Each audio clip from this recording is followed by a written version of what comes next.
Bom dia para você. Sou Júnior Moreira, esse é o Conversa de Redação e comigo para debater os principais temas do dia, os jornalistas Eduardo Costa e William Travassos, a economista Rita Mundim e também a defensora pública Silvana Lobo. Olha só, pessoal, mais uma polêmica envolvendo Lula e Zema. O presidente Lula provocou mais uma vez o governador de Minas, Romeu Zema. Os dois cumpriram agendas em comum nessa terça em Betim e também em Ouro Branco. Zema, que discursou antes, voltou a dizer que assumiu a gestão em 2019 com o estado falido e com grandes dificuldades, inclusive citando o ex-governador Fernando Pimentel. Em resposta à provocação, Lula disse que pode olhar na cara de Zema e afirmar que o chefe do executivo que mais investiu em Minas Gerais e desafiou o governador a comparar os números com a gestão do ex-presidente Jair Bolsonaro. Eduardo, mais uma treta aí, todo mundo de olho em 2026. Bom dia. Bom dia para todos. Ô Júnior, na briga do Zema com o Lula, eu fico com o Tarcísio. Vou tentar explicar. Tudo que o Zema falou e vem falando do PT e do Lula, tá certo, é verdade. O PT deixou o estado de Minas Gerais quebrado. E se você conversar com um petista do naipe de Rogério Correia, de Reginaldo, esses históricos, eles vão dizer isso, que eles não têm expectativa de ganhar a eleição tão cedo, pelo estrago. Ô, gente, o Pimentel não conseguiu depois ganhar a eleição para deputado. Então, tudo que o Zema fala é verdade. Pegou o estado quebrado, etc e tal. O diacho, Júnior, é que enquanto chefe do executivo, e sobretudo numa recepção ao presidente, quando você tem que ser um anfitrião educado e tal, isso é uma perda de tempo e de energia. O Tarcísio, governador de São Paulo, é grato ao Bolsonaro, é aliado do Bolsonaro, não nega isso, mas trata o Lula bem. Quando vamos para essa questão da grana, o presidente fala assim, eu investi 140 bilhões em Minas. Ô Júnior, eu escuto isso desde que eu comecei na reportagem, há meio século. O dinheiro chegar eu não vejo. Mas anúncio? Porque você está mal informado, porque eu sei o que. Tá bom, então eu pergunto ao ouvinte da Itatiaia, não é eu que estou filmando, eu estou perguntando. Qual é a última obra que o senhor se lembra? Qual é o último investimento real do governo federal em Minas Gerais ou em Belo Horizonte que o senhor se lembra?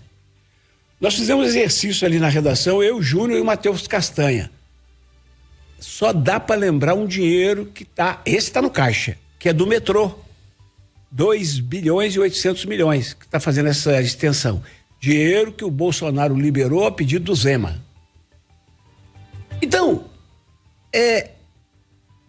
fica cutucando o presidente, chama ele para o lado de cá e fala assim, nós temos divergência, eu não estarei contigo em 26, mas resolve os problemas do Estado. E nisso o Lula tem razão quando ele fala que ele é um democrata, que ele é republicano, que ele trata os Estados bem, trata mesmo. Então, para encerrar, porque eu teria mais 3 horas para falar, mas para encerrar, eu quero chamar a atenção do ouvinte da Itatiaia para o seguinte dado. O último recurso que de fato está no caixa, que o governo federal botou aqui, 2.800 foi Bolsonaro. Só numa obra que o Lula acertou com o Tarcísio recentemente, um túnel Santos-Guarujá, que vai custar 6 bi, o Lula botou 3. Então, tudo o que o Lula... Gente, isso não é um ataque ao PT, ao Lula, não. Eu não lembro. Porque fala assim, nós estamos investindo na 381, PPP. Mas nós vamos fazer daqui a Caeteba, cadê? Até hoje, nada, anel rodoviário, até hoje eu não vi um centavo. Então, do que eu vi de fato...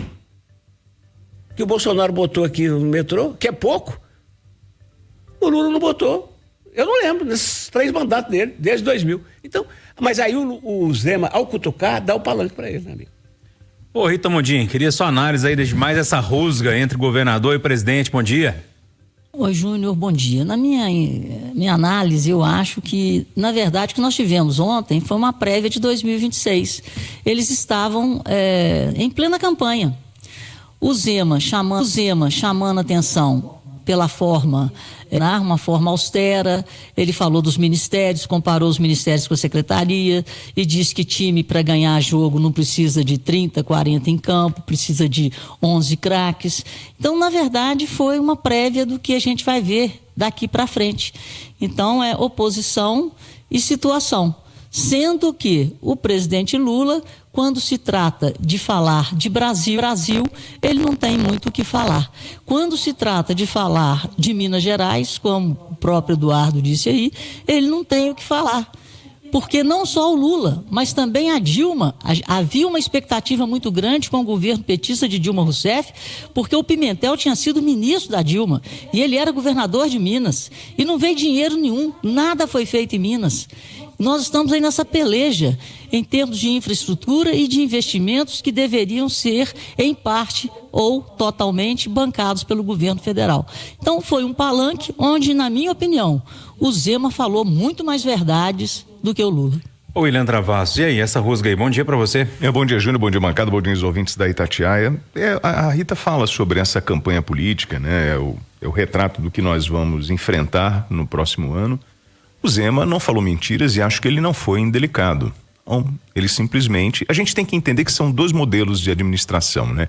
Água e azeite. O Zema é a água, mais leve, e o Lula é aquela administração mais pesada do azeite. Quando o Lula compara, né, o governo dele com o governo do Bolsonaro, ele esquece de falar do que o governo Bolsonaro enfrentou no período de pandemia. Investiu para amenizar os impactos da pandemia algo em torno de 600 bilhões de reais com auxílio enfim, tentando movimentar. Quantas pessoas perderam o emprego, quantas empresas fecharam. Então, assim, é muito surreal, e aí ele busca o Aécio, né, dizendo, olha, no momento do Aécio, a situação é outra, completamente diferente. Eu acho que vocês podem falar melhor sobre a administração do Aécio e tudo que aconteceu naquele período, mas vejo um grande equívoco do presidente Lula tentar bater nessa tecla, dizendo que ele é o presidente que mais ajuda Minas Gerais. Hoje, no momento, isso não é verdade, e não dá para comparar um governo que enfrentou a maior crise humanitária do planeta com um que está estimulando cada vez mais o consumo, que tem outra metodologia, é outra história. Então, assim, eu só fico triste porque no fundo, o tema principal era aquele centro tecnológico, sabe? E o foco tem que estar ali, no crescimento do Estado, no investimento do Estado. E no fundo a turma está usando para política, para tentar emplacar uma narrativa ou outra. Mas se a gente for pegar o Zema e a forma com que ele está administrando, ele realmente conseguiu tirar o Estado de uma situação muito crítica, onde nem os funcionários recebiam salário. Mas ele... Ô Júnior, eu tenho um minutinho. Por favor.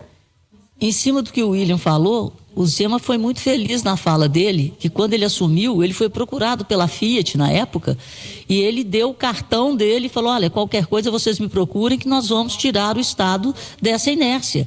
E olha o que a Stellantis é hoje. Então, quem falou verdade ontem foi o senhor Romeu Zema. O Zema é isso tudo, mas, Júnior, o Zema precisa lembrar que a maior providência para Minas continuar funcionando foi uma ação do presidente da Assembleia com o presidente do Senado, Tadeuzinho e Rodrigo, e que o Lula adotou. Senão quebrava Minas. E aí, Silvana Lobo, bom dia pra você.